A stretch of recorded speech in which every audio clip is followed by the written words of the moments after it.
Hey guys, so I'm making another video. It's been a little bit since my last one, but anyway, I'm gonna do this video with a little bit more of an aggressive approach than what I did last time. Before is a little bit more about my story, about how I was coming to terms with how I was living and how it wasn't pleasing to my father, and kind of like backing that up, telling people why. Well, a lot of the responses I got were most part very positive, but then there were the few who really had nothing else to say but mean things, and that's fine. I still bless you. I hope that, you know, anything I said will affect your life. I hope. I hope. But again, to kind of go on through my experience is that, I didn't believe in God. I met someone who did, and anything I threw at him didn't work. He had proof. It wasn't just, and I told him that was the main reason why I had the hardest time believing in God, was because there's no proof. No scientific proof whatsoever. But there is. If you go out there and you look hard enough, you'll find people like Ron Wyatt. You'll find Carl Barr, Carl Bow. You'll find all these individuals who are scientists, PhD people, archaeologists, whatever you could have, what have you, that actually prove that there's a divine presence to create what we have now in our world now. But what you have to realize is that when sin was first created and Adam took part in biting in that apple, that he gave up. He relinquished his ownership on the planet, on the world, of the world. He gave it up. He handed the pink slip over to the devil, and now he runs this. This is his world. And you see things that, that are from the devil, like homosexuality, transgender, cross-dressing, all this stuff that's said in the Bible not to do. And don't think that I'm attacking you as a person at all. I love the person. I hate the sin. And God does hate. He doesn't hate in the way that we do. Not at all. And a lot of people, they want to come at me with that. They're like, well, God's a loving God. He could only love. No. He loves life. Therefore, he hates death. He loves children. Therefore, he hates abortion. He loves the sinner, but he hates the sin. And to kind of back me up on what I'm talking about here, is a lot of people want to say that being homosexual is actually a natural thing. You find it in nature. So they tell me, go look up zebras, birds, monkeys, every animal you could possibly think of. And and no lie, I went and I did some research. I'm not going to sit here and try to talk to you guys and not do my part as well of what I'm asking you to do. So I went and I looked, and what animals run off of is instinct. They do not have a moral, uh, any kind of moral intelligence. That's the best way I could come up with it. They do not have the intelligence to know that something they're doing is bad or good. They do purely on instinct. So when it comes to, like with some monkeys actually use sex as a way to diffuse bad situations, because it prevents injury, it prevents death.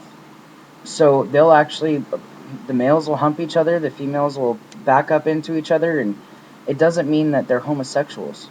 They still have sex with the opposite sex to have babies.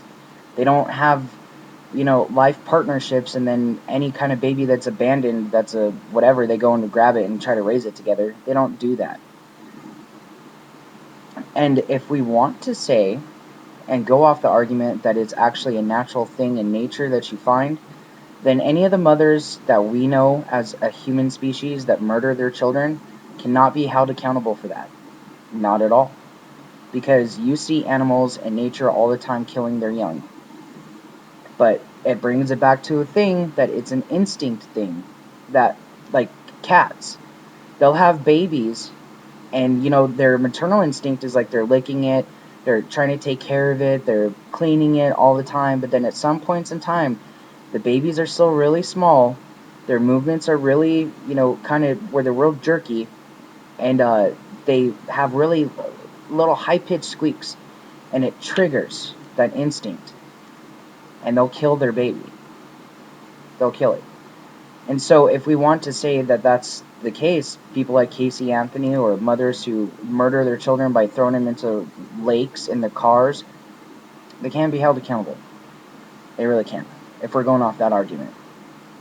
As far as like with transgender, if you go and you do your research, you'll find out that it's actually a mental disease. It's called GID, Gender Identity Disorder.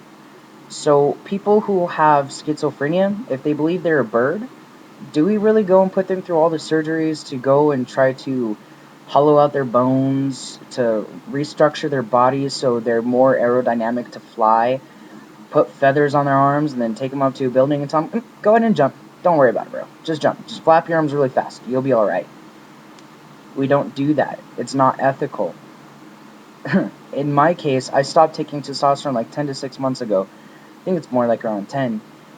I stopped doing it, I turned from my sin. I'm not saying I'm perfect. Please don't ever think that. I still struggle, especially with the homosexuality thing. I'm even having to repent for flirting with a girl that I work with. And even so, I knew what I was doing was wrong. I still even like brought her over so we could have like watch some movies. And I was still flirting with her, and I noticed that. And I have to repent for that, because that's something I'm still fighting with, because I've never known anything else. I've never tried to go out there and date men. I've never tried to make that effort. And so it's something that is very foreign to me. But a lot of people will say, well, if you're struggling with it, you don't think that that's something natural, that you have just a natural... No, that's the lust of my flesh.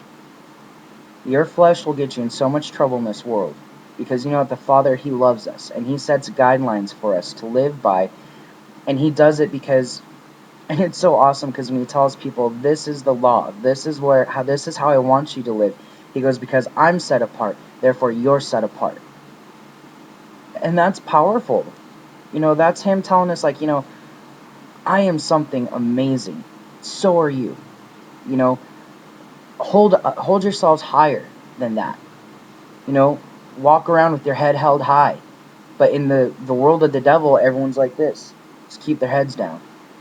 And we're blind. We're so blind. And you know, He gives us the ability to see, but we choose not to. Because we want to live a sinful life. We want to do what we want to do. And not do what's best for us. You know, any other person who's a parent, like if you see your children hanging out with the wrong people, or you see them doing something that you know is going to later on probably going to affect them in the long run as they grow, you're going to try to turn them away from that. And the kid at the moment in the time is like, why are you so against me? You are ruining my life. Like, you hear all the... We make jokes of it now, you know, and on TV and everything else. But later, in the moral of the show or the moral of the movie, is later on the child is like, you know, you did it because you loved me. Why is it any different? What people don't realize is that you're fighting a battle that you are being completely oblivious to. You don't realize what's going on around you that you do not see. We cannot see the spiritual side. We can't. Because of our sin and because of what we've done, we're separated from that. We can't see it. So you can't see all the stuff that's going on all in between it. And it's a spiritual battle. And it's for our souls. And if the devil could just give you a little bit of a lie, and you believe it, and you chew on that piece of poop, that's all he cares about. Because then you're away from the Father. And that's all that matters. I've noticed when I've given this information to people, like, I've gotten a lot of, like... I've gotten more support than spite. But the people who were spiteful... I used to say the one thing that when I didn't believe in God, that I hated the most about some Christians, that when you question them about things, they would get mad. And they'd get mad because they didn't have any information to back up their claims about this God. And what I've come to realize in my walk with God, is that it's more than just saying you're a Christian. It's more than just being like, oh yeah, I believe in Jesus, He saved me, I'm good. No, it's not just all that. It's building a relationship with Him. And you build that by studying His Word, by praying to Him every day, keeping a line of communication open with Him. And He talks to you. You may not audibly hear Him, but He'll put things in your path that you know is Him. Or when you dream, He will speak to you. Again, it may not be audibly. It may be things that are... Anyway, it doesn't matter. He talks to you. But it's more than just being a Christian and saying, I'm a Christian. And some people, I notice that when they get mad when I bring these things up, it's hard to hear the truth. Because you yourself are feeling conviction. You wouldn't be so angry with it if you weren't trying to defend something that was wrong. If anything, you'd just be like, okay, well, explain to me. Explain to me. And which I'm doing right now. But if you think I'm so wrong, then go do the research and then bring it back to me. And I'll study it. No lie, I will. I'm not going to ask you guys to go out there and do research if I'm not going to do it myself. It's all about learning from each other, but it's about God. He is the key to everything. Like how I said, there's stuff going around us that's a war beyond what we even understand, and it's for us. And trust me, God is fighting tooth and nail for every single one of us. He knows every single one of us personally. It's not like if He just created us in a factory where there's just an assembly line and just added parts and then sending out into the world. He don't know who you are, just a serial number. No. He knows every single strand that's on your head, or every strand of hair that's on your head. It even says in Psalms, He stitched you in the womb. He was there putting you together. He was there from the minute of your birth. Everything about you, He already knows. And He's fighting for you. He wants you. He wants you to live. That's what He wants. He wants you to live. And the devil, he just wants you to die. It doesn't matter. It doesn't matter how he gets you. He will get you. If it's not believing in God, having another religion, if it's being gay, if it's choosing to be transgender. And what's hard too is a lot of people who are gay or transgender, who are Christian, you can't have one or the other. You can't have both. Because it says in the beginning of the Bible and at the end of the Bible about how homosexuality, it says that no homosexual inherit the kingdom. That's in the end of the Bible. Beginning says a man shall not lie with another man as one lies with a woman. It's an abomination. And an abomination means something that God is just like, I didn't make you for that. And actually, it makes him queasy. Because He didn't design you that way. And He's righteous. He's infallible. So if He feels a certain way, it's just. We're the ones wrong, but we don't want to admit that. And it even says in Ephesians, because I used to be like, oh, well, I'm a lesbian. I was like, so I don't really classify that. It's like, if they're saying gay dudes are wrong, whatever. It's like, I'm not really in that classification. When I started reading my Bible, I found in Ephesians that actually talks about with women, that they would give up what was natural to them and they'll lust after each other. Talks about cross-dressing in there as well. That's not okay. There's all these things, and I took it seriously. It took me a while to get there. I wasn't just one day be like, oh, this is what I'm going to do. I stopped taking testosterone. I stopped lying and deceiving people. I went to work and I told everyone I worked with that I asked for forgiveness for being a liar and a deceiver, for deceiving these people for so long, a year that I've been deceiving them, thinking that I was a dude. I even told the men that I worked with, and I was like, I especially want to ask for your forgiveness because I was in the facilities with you.